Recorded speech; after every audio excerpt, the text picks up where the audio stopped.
bakit 125 plus 500 lang yung sa Office of the Vice President. Kasi kinompute yun. Buwan-buwan.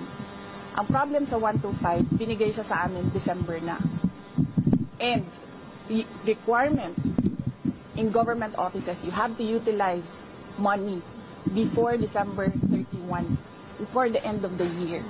So ang ginawa, lahat ng preps, in-implement. Diba? And as I said, government offices disperse millions, billions in a day. Sa DepEd, nagdi-disperse kami. Nagdi-disperse. Pumipirma kami ng cheque. Multi-million. Kung i-total mo ang mga checks araw-araw na nalalabas sa DepEd, billions. Nagbabayad kami, nagbabayad. So, bakit nila kine-question yung pagbabayad ng millions in a day? And that is, part of work of government offices to disperse money every day and pay obligations. Ginamit yun sa trabaho. Pinipilit lang talaga. Dalawa na ang maro ko. Si Marisol at si GC. Tama na. Anong oras na? Oo, kasi alauna na, and I have to be back tonight. Ayaw nila ng gabi. Na ano sila sa gabi. Masayang promise. Yes. But tomorrow, balikan ako sa sila. I leave in the early morning. Yes, leave early morning. And then, balik ako sa gabi. May flights naman. Nandiyan mama niya. Tsaka nandiyan yung lawyers niya. And ayoko makita.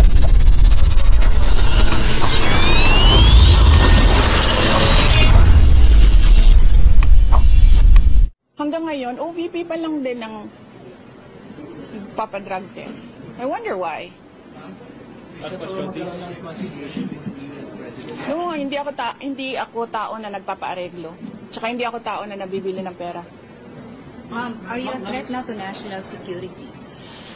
Am I a threat to national security? What they are doing to me is a threat. Sagot ko yan sa NSC. Mamaya, bukas. Ma'am, may nabanggit kayo na bibinigay sa inyo sobre si First Lady ni Sara Marcos. Para saan ba yun? Yes, I'm waiting for that question to come up in the committee hearing. So let's wait for that question to come up in the committee hearing. Yes, I'm free on Friday. Tomorrow I'll be in Basilan, and then Thursday I'll be in Lingayen, Pangasinan, and then Friday I'm free. So you're ready to answer all their questions now? I will answer my questions because I need to be there to help the other OVP personnel. They have expressed that they feel safer and they feel more comfortable if I am with them. But I will not be recognized if I don't take my oath.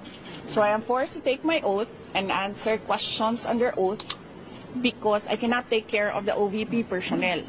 But for example, to explain how 125 million pesos were spent within a matter of 11 days, or they have questions about management receipts, will you explain all those or answer all those questions? Isn't it that they've been asking those questions from the resource persons, from COA, from the OVP personnel? So why will I answer again? I already answered when we sent our answers to the Commission on Audit. It was clear there. In fact, ayoko naman kasi mag-discuss ng CFBA, but in fact, the 125 confidential funds had a notice of disallowance, but not the entire amount. Let's make that clear. Not the entire amount of the 125 million was disallowed by the Commission on Audit. Meaning, all the rest of the funds, I do not have the number right now. I think it's approximately 70 million that was disallowed. But that is subject to appeal. because gusto ko ba sabihin ito sa inyo? Dahil during the discussion, I was telling the lawyer to submit a document. But the lawyer said, no, you know, when lawyers are discussing and they have their own positions, it's really a difficult meeting to do.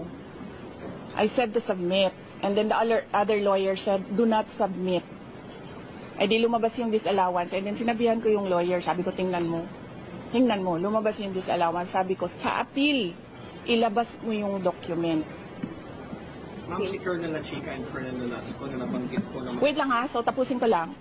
And then, so cleared na yon. The first, second, and third quarters, undergoing audit. Merong AOM na sinasagot namin ngayon. Okay? For DepEd, the first and second quarters, may credit notice na yon. Ibig sabihin, cleared na ang buong pera. Diba? Ewan ko lang kung sinasabi ito ng mga congressman. Of course, hindi nila sinasabi, diba? Because they want to present their own narrative. Tapos na yon. The money in DepEd, first and second quarter, cleared with credit notice. The ongoing audit is on the third quarter only. And it's ongoing. So you cannot question an ongoing audit. And you cannot audit the funds of any government office because that is the exclusive domain of the Commission on Audit. Bakit nag-audit ang ating mga congressman? Dapat sila gumagawa ng batas. Nakikita nyo? Sinasabi na nila ngayon, in the proper time, we will legislate. Kasi sinasabi namin where is the proposed legislation? Hinahanap namin. So ngayon, dinadagdag na nila yon.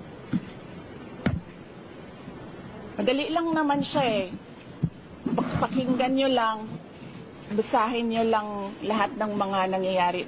Madali lang maintindihan kung anong ginagawa nila.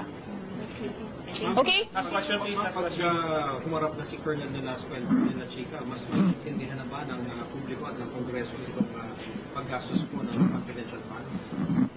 Really, I still say that confidential funds, the use of confidential funds cannot be divulged. Sinasabi ko pa rin yan. They cannot be divulged in public. It will compromise lives and security of personnel who are cooperating or who are nandoon sa kabila na asset. You cannot do that. That is why it is called confidential funds.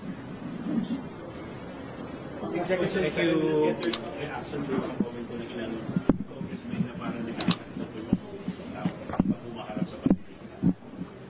Oo, kasi tineterrorize nila. Of course, magkakasakit talaga ang tao na hinaharas mo, tineterrorize mo. Ako lang naman ang hindi nagkakasakit dahil politiko ako. You can terrorize me and harass me all you want. It does not matter to me. Pero these are ordinary Office of the Vice President employees. They are not politicians. They are ordinary citizens. So, pag hinaras mo yan, terrorize mo yan, ganyan talaga mangyayari. Sinasabihan ko yung doktor kagabi, Doc, i-clear nyo yan na mag-attend ulit. Kung sa susunod, diretsong stroke na yan. Ngayon, swerte tayo, hindi na stroke, hindi na heart attack. But the family has a history of heart attack. Lahat ng kanyang ang parents and I think some relatives, heart attack lahat ang ikinamatay. So, ano ba? Papaupuin pa ba natin doon? Tapos antayin natin, ay na heart attack. Kay Ma'am Gina ito. Yes. Diba? So, yes, Mr. Billionario, pahingi ng pera. Nasa critics din and others, they're saying Yes. of course you've already said that you're here almost 24/7 because you're concerned about your staff. Yes. Some of your critics say you're here 24/7 because you're afraid that they might say something, might divulge something that might incriminate you. They are attending Yusek Lopez attended the hearing. They can ask her questions there. I was not there when Yusek Lopez attended the hearing, so I was not there to influence her and tell her what to answer. If you saw me yesterday, I was not looking at Gina Acosta. I was studying. I was reading laws. I was studying the rules of the... Para na akong congressman ngayon, tanong niyo ako kung anong rules nila. I was studying the rules of the House of Representatives. I was not looking at her. Pinapabayaan ko siya sumagot. Siguro umiiling-iling ako paminsan-minsan dahil I feel na hindi dapat dinadivulge sa public yung ibang mga sinasabi na ng kasama ko, pero wala akong magawa. Wala akong magawa. Kasi ayaw namin na ma-detain sila. So, sumasagot talaga sila. Si Edward Fajardo, not once did I coach him. Pero si Gina, I helped her with the term detail. Kasi she was trying to remember kung anong tawag nung isang tao na galing sa isang opisina, na nililipat sa isang opisina, and that is called detail. So I told her detail, and she said details. From yung money yung CF is from SDO, dumidiretso daw sa mga security officer. Yun talaga mamang nature ba ng confidential funds? Yes, there is an SDO, and there is a security officer, and there is a head of agency. So, ako yung head of agency, may SDO kami, may security officer kami. Ganun talaga ang structure. Again, sinabi ko ito sa mga, wala kasing mainstream noon ba? Again, so alam natin lahat ng, halikan ko na yung Mike, ayoko itong pula. Acá